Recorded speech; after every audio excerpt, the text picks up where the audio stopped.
You've met us, we've all said hi. Obviously the family is a really important part of Supercharged Superhero. If it wasn't for our family, if it wasn't for what our family have been through and the journey that we're still on, Supercharged Superhero wouldn't be around. It's a book that I wrote 2 years ago now, just over 2 years ago. I wrote it for Georgia, and at the time she was just 3, and a few months before, probably about 3 or 4 months before, I wrote the story, and Tom became quite ill quite suddenly following a bike ride. Basically, he did a Land's End to John O'Groats bike ride. We think that is the trigger for it. You know, everything really sort of started after that. So that's what we believe that happened. But as anyone who knows Emmy will understand, that actually there can be lots of factors that people think can be involved in getting Emmy. So there could have been a whole lot of other things in play as well, but the bike ride really was the main sort of physical trigger for it. It was a difficult ride. He completed almost 1,000 miles, and he did it with a team of military guys. They wanted to challenge themselves, as they do, and they decided to do it over 5 days. And just to put that in perspective, most people who do a Land's End to John O'Groats bike ride, they do it in like 10 days, sometimes 14 days. They have like rest days in between. They have like regular stop-offs. It's planned out to the point that, you know, there's good food involved, there's good sleep involved, there's good rest involved. Now it was planned out, but unfortunately the plan just didn't work out. And what ended up happening was that the rides were taking far longer each day than they thought. They were doing 200 miles a day. The rides just weren't quite, working out as they were. They were finishing much too late to eat because all the pubs, restaurants and things were closed, and then they were getting very limited sleep. So obviously the toll of that, the physical toll and the mental toll of that over 5 days was quite a lot. There were quite a few other factors involved as well, but anyway, we don't dwell on it because, you know, it is what it is. And Tom is still really proud of himself that he did that. It's what an achievement to say that he did, you know, he managed that. Obviously the effects of that have sort of carried on, but actually, you know, you can't dwell on things. You just have to move forward, and we can talk later a little bit about, you know, some of the good things that have come from what's happened. But yeah, so that's basically what happened. Tom became very ill, and after that bike ride, he was obviously completely shattered, as anyone would be. I remember him coming home. We held up banners and signs and things. Georgia had made him a little medal, and he came in and he just could barely walk. I remember my mum and dad were here, and he just collapsed on the sofa, and we had to get him up once he'd sat down. I remember, you know, we ran him a bath. You know, I ran him a bath, not we, wasn't everybody. And it was hard. You know, there's a lot of pain, a lot of, you know, fatigue, and we expected that. That's exactly what we expected. And in the midst of all of this, we'd got Gracie, who was like a month old, I think, at that point. Yeah, just about a month old, just around then. And, you know, things were just a bit crazy at that time as well. So he, anyway, over a course of really a few months after that, over the summer, he just never really seemed to pick up. He'd fall asleep at the drop of a hat. Most people saw that as, you know, that he, you know, got a newborn baby at home. It must be difficult. But I knew he wasn't getting up in the night. You know, I knew that he was just unwakeable. It was, you know, he was having such deep sleeps, but never refreshed in the morning. So this carried on. And over the summer as well, like it's hot in the summer, and it's not unusual for people to lie on the grass or lie on a chair and fall asleep. It's, you know, it is what it is. But my cousin, who I can see is watching right now, I remember my cousin's family came to visit us to meet Gracie, and I remember my cousin Nick taking me to one side and just saying, you know, he's not right. And I thought, yeah, there isn't something right. And about a month later, it was Georgia's birthday. She turned 3, and I remember watching him like just crawl up a soft play at Georgia's party, and he just was trying so hard to be in the midst of it all for her, but I just knew at that point he wasn't okay. And people started to ask, you know, is he all right? So yeah, it kind of just went on a bit of a downward slide really, until probably about October, November, where things at that point then were very difficult. He was in bed a lot.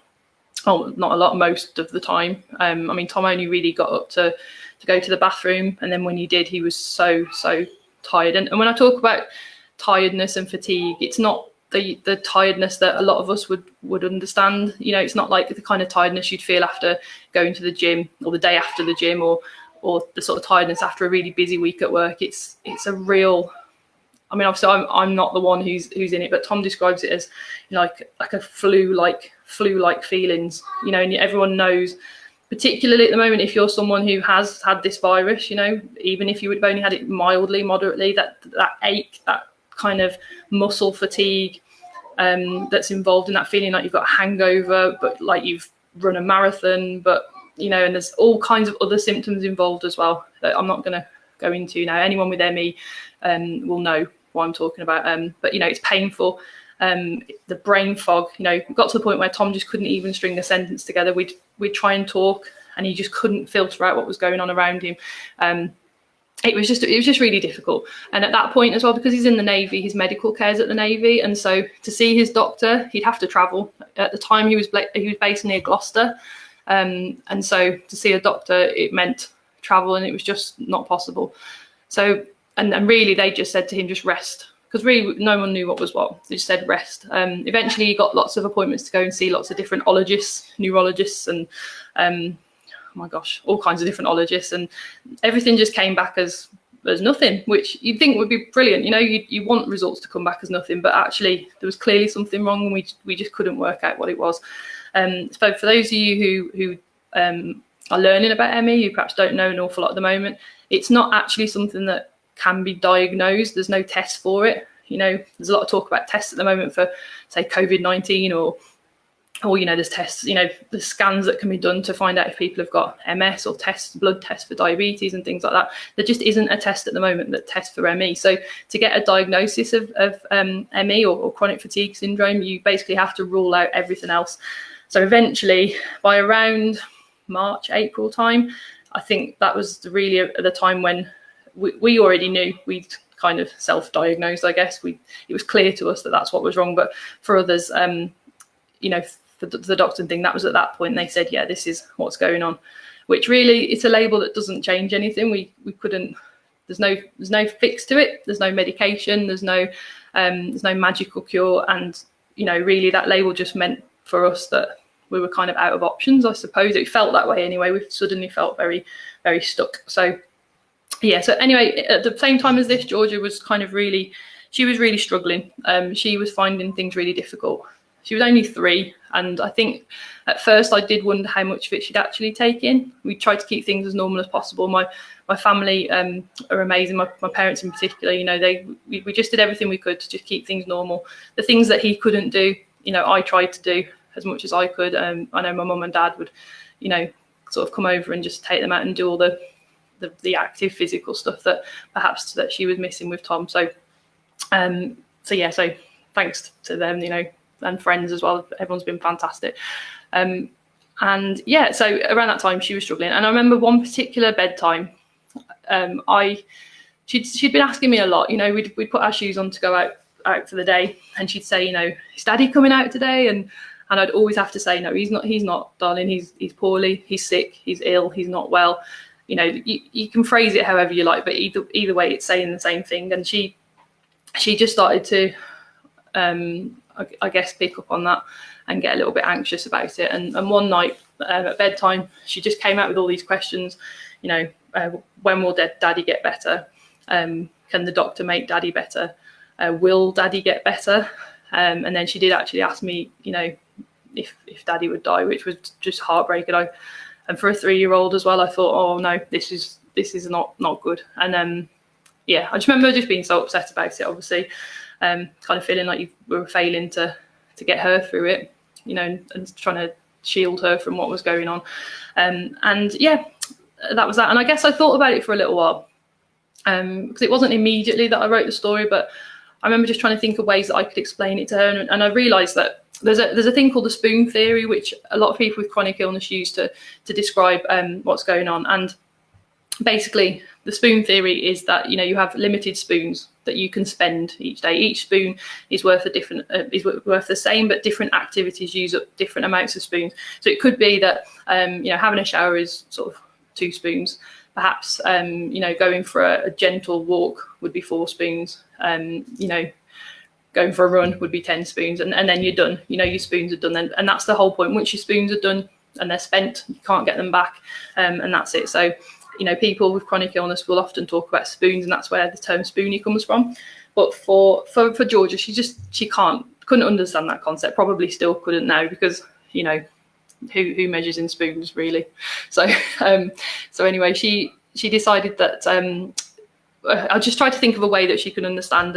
And one thing that I think most kids nowadays are familiar with is mobile phones or tablets or whatever. And I knew she'd got a bit of experience in batteries running flat. And I just tried to explain it to her. I showed her the battery in the corner, and we talked about, you know, oh, it's going to run out soon. We won't be able to play then. The games will be over. We talked about what it means when it's full, and then I just basically applied that to Tom a little bit to talk about things. So it just started as a conversation at first, and then I remember at my school we had an author visit from the lovely Sarah Griffiths, who I know she sent me a message this morning. If you are watching, Sarah, hello.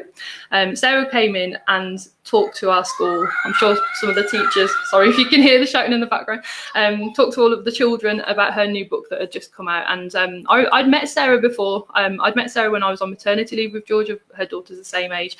And she read her story. The children loved it. It was a lovely, lovely book. And then when afterwards I had a chat with her about, you know, being an author, because the last time I'd seen her, she was a teacher. So you know, I was just interested to how she'd made that change and the transition. And we talked, and she just said to me, you know, if I could do it, anyone can do it. And actually, you know, if you've got an idea, if an idea comes to you, just write it down. And at the time I just thought, oh, that's good for you, great for you, and really, really pleased and proud of you.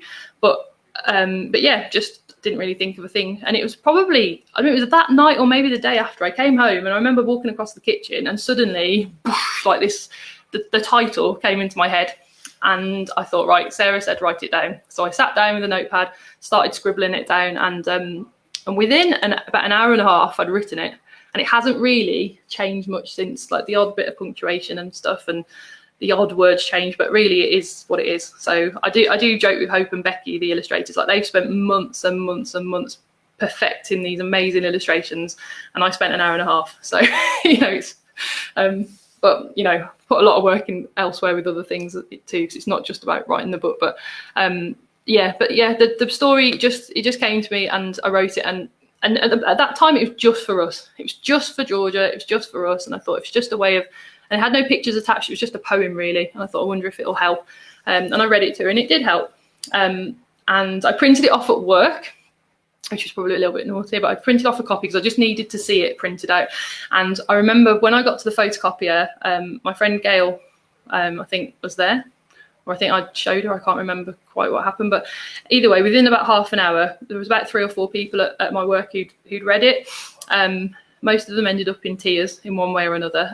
But what really struck me was the fact that there were people who were not upset because it was us, and not upset because they knew what we were going through, but it was more because the story spoke to them and about what they were going through, and their experiences were not ME.